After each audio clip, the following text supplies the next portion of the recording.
revival ay muling binubuhay. Sa Bible, at sa writings ni Ellen White, pag pinag-usapan ng revival, it is very important na ito ay hindi lang alam theoretically ng church, kundi ito po dapat ay na-experience. Kaya for this past days, mga kapatid, nung iniisip ko yung mga topics, sabi ko, sobrang ganda pala ng prepare ng Panginoon para sa atin. Kasi gusto ng Panginoon na lagi tayong gising at lagi tayong buhay sa paglilingkod sa Kanya. Amen? Amen. Ngayon po, ang sabi po sa writings ni Ellen White, revival signifies a renewal of a spiritual life, a quickening of the power of mind and heart, a resurrection from spiritual death. Ang ganda po ng sinabi ni Ellen White kinakailangan daw po ng revival sa loob ng iglesia sapagkat ang revival ay nagsisignify ng pagre-renew ng ating spiritual life. At the same time, ito po ay resurrection from spiritual death. Another point sa writings ni Ellen White, when it comes to revival, the spiritual energies of His people have long been torpid. But there is to be a resurrection from apparent death. Pag sinabi natin torpid, mga kapatid, ito ay mentally or physically inactive. Ibig sabihin, dumadating ka sa point na kaya kailangan mo ng revival is because kung minsan tinatamad ka na magsamba. At kung minsan naman ikaw ay pumupunta sa church, pero nagsasamba ka, hindi po dahil gusto mo, kundi nakasanayan mo na. Na para bang kahit nakaupo ka sa iglesia, nakikinig ka ng sermon, parang ang layo ng iniisip mo. Bakit kailangan mo ng revival? It's because dumadating po talaga tayo sa point na marami tayong nakakalimutan even our personal relationship kay Jesus Christ.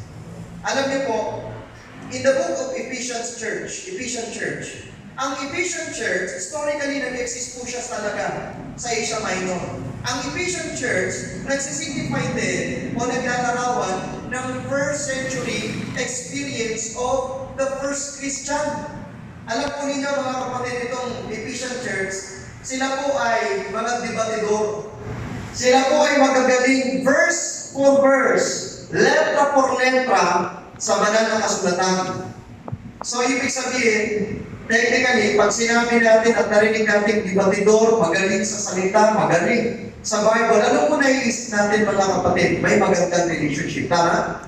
Kasi ang mindset at naiisip natin, every time na nakakikita tayo ng magaling mag-speak, nakakita tayo ng magaling sa Bible, verse by verse, ang iniisip natin, mature na ito sa pananampalataya. Tama? Pero alam niyo mga kapatid, sa Bible, ito yung nakakagulat. Kasi sa book of Ephesians, mayroong something na against ang Panginoon sa kanila. Ang sabi dito, alam ko ang iyong mga gawa. Ang iyong paggawa at pagtatyaga at hindi mo mapagtiisan ang mga masasamang tao.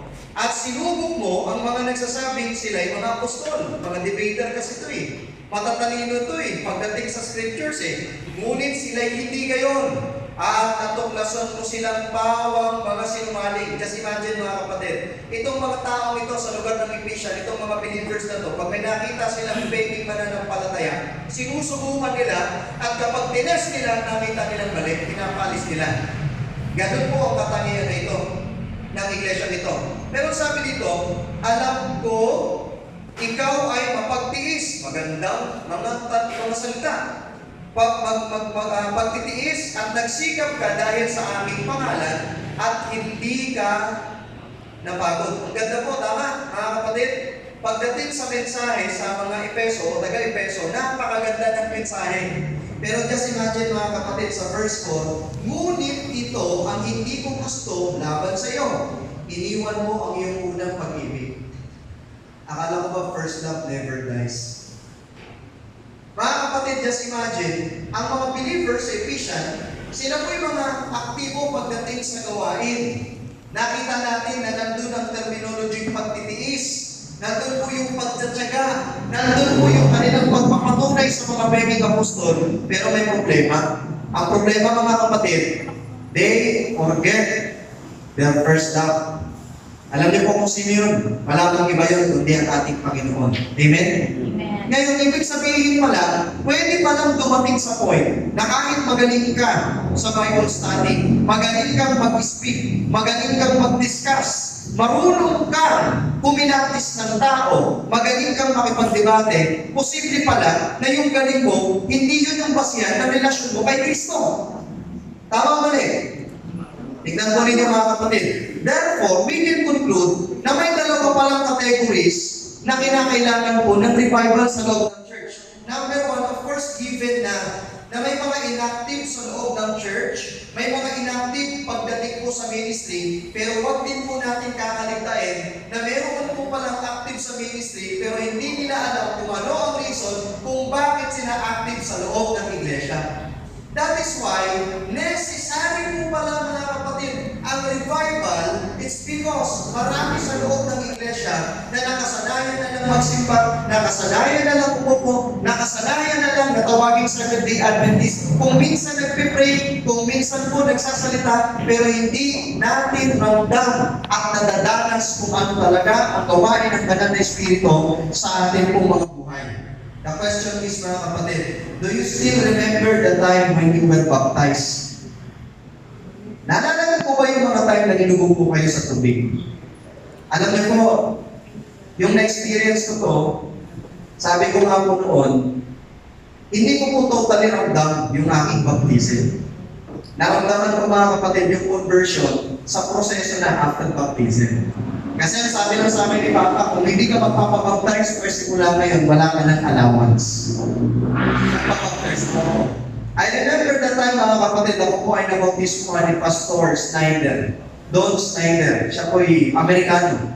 At noong time na yun, mga kapatid, ang aking pong forma, wala lang po akong picture, pero ang aking pong forma ay forma ng revista. Kasi po noong time na yun, mahilig po ako sa rap music. Kaya po nung ako po'y nabaptize, mga kapatid, ang ikli ng short ko, fitted yung damit ko, kulay lang, may nakasulat pang tribal. Yun ang itsura ko. Kaya naalala ko nung time na yun, nagsabi kasi nila, may mararamdaman ka daw pag nabautismuhan ka. Yung iba siguro, nung nabautismuhan, mga kapatid, talagang na-feel nilang amazing. Maybe yung iba excited, na-excite, yung iba naman feeling overwhelmed. Pero yung iba, hindi ko alam, baka mamaya nakasama ka lang talaga, kailangan ka ng bautismo at kasi no choice. May mga ganun. Alam niyo mga kapatid, yung baptism pala ay ignition ng Holy Spirit for us para malaman ng Panginoon kung committed ba tayo sa Kanya o hindi. Alam niyo, meron po akong experience na may crusade ako sa Montalban. Ngayon, last night na ng crusade bukas, kung Friday bukas ng gabi, halimbawa, last night na ng crusade. Sabi niya sa kapatid, brother, pwede bang dalawin niyo yung asawa ko? Kasi yung asawa ko, mag-Muslim na. Kasi OFW sa Saudi. And every time na umate ng crusade, hindi naman nagpapabaptize. Sabi niya ni sister. And then sabi ko, sige po, total, last night na naman po bukas, anong oras po kami dadalaw? Eh sabi sa amin, alas 12, dumating kami mga 12:30 or 1. Ayan, pagdating namin doon, mga kapatid, kinandaan kami ng pagkain, at yung asawa niyang lalaki, ang pangalan po ay si Brother Nerwin Dagala. Upo ako sa harap niya, nakipagkwentuhan siya sa akin habang ako po'y kumakain. At siya po'y nag-yoyosi mga kapatid sa harap ko. At siya po'y umiinom sa harap ko. Kwentuhan kami, kain lang kami ni Sister Jane. Naalala ko yung China din, ang sarap. Kain lang kami. Mga kapatid, to make the long story short, pagdating ng crusade ng gabi, nanawagan po kami mga kapatid ng bautismo. Ang unang-unang tumayo, si Brother Merwin Dagala. Umiiyak. Alam niyo po mga kapatid, niyakap niya ako after po ng panawagan at sabi niya, decided siyang magpabautismo kinabukasan. Ito na mga kapatid, dumating na yung kinabukasan. To make the long story short, magbabautismo na. Nakita ko si Brother Merwin mga kapatid, nakatalikod sa may tindahan. Nakadamit na po ng white. Gusto ko pong lapitan. Nilapitan ko po at gusto kong gulatin. Mga kapatid, pag-gulat ka sabi ko, brother, ako po nagulat eh. Pag-hawak na kayo si. Alam niyo mga kapatid, nung time na yun, sabi ko, brother, hindi, last na to. Sabi ko, sige, tapusin ko po.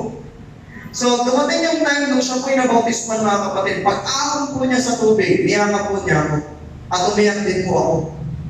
Sabi ko, brother, tatanungin lang kita, bakit ka nagpas ng pagpabautismo? Alam niyo po sabi niya, brother, hindi ako nakapil ng judgment. Biruin mo, pagkahapon, pumain ka sa amin, tapos nagyoyosi ako sa harap mo, umiinom ako ng alak, wala kang pakialam, kumakain ka lang. Hindi niya alam, gutom lang talaga ako nun. Hindi yung mga kapatid. Ang point mga kapatid, nakikita natin ang ignition ng transformation ng Holy Spirit sa bautismo. Amen? Kapag ikaw ay nagpabautismo, that's the time na kinukumit mo yung sarili mo sa ating pong Panginoon.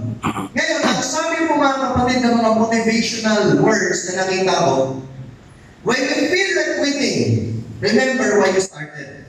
Kapag nararamdaman mo na parang wala nang nangyayari sa spiritual life mo, at nararamdaman mo na parang hinang-hina ka pag magsisimba ka, na parang yung dating init mo, ngayon po ay nagiging maligam-gam na, kailangan mong alalahanin ulit kung paano ka at bakit ka nabautismuhan. Alam niyo po ba mga kapatid, na since dumami ngayon ang mga divorce, no, sa statistics, alam po ninyo, ang dami pong mga suggestion na nagsasabi kung paano mai-ignite ulit ang relationship mo sa asawa mo. Ang sabi po dito mga kapatid, reigniting the spark.